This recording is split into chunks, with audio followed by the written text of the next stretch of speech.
হযরতে সাইয়েদনা জাবির রাদিয়াল্লাহু তাআলা আনহু থেকে বর্ণিত হয়েছে, আপনার আমার নবী মাহবুবে আরবি মক্কি মদিনী সুলতান সরকার সাল্লাল্লাহু তাআলা আলাইহি ওয়া আলিহি ওয়াসাল্লাম ইরশাদ করেছেন, যে ব্যক্তি কোনো ইয়েতিম কিংবা অভাবী ব্যক্তির লালন পালন করবে, তাদের দায়িত্ব নেবে, তো আল্লাহ নবী সাল্লাল্লাহু আলাইহি ওয়াসাল্লাম বলেছেন কি আল্লাহ তাআলা সেই ব্যক্তিকে দায়িত্ব পালন করার কারণে, ইয়েতিমকে ভালোবাসার কারণে, ইয়েতিমকে সহযোগিতা করার কারণে, এতিমকে খাবার দেওয়ার কারণে, এতিমকে পোশাক দেওয়ার কারণে, তাকে থাকার ব্যবস্থা করে দেওয়ার কারণে আল্লাহ তাআলা সেই ব্যক্তিকে কিয়ামতের দিনে আরশের ছায়া দান করবে।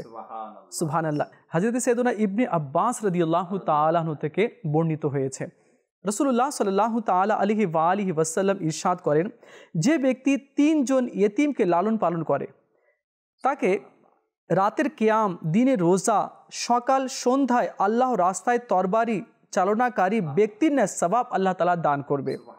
আর সে আর আমি জান্নাতে ভাই ভাই ভাই ভাই হয়ে থাকব। আর 2 আঙ্গুল আল্লাহ নবী সাল্লাল্লাহু আলাইহি ওয়াসাল্লাম দেখালেন, এভাবে সে আর আমি জান্নাতে থাকব। সুবহানাল্লাহ।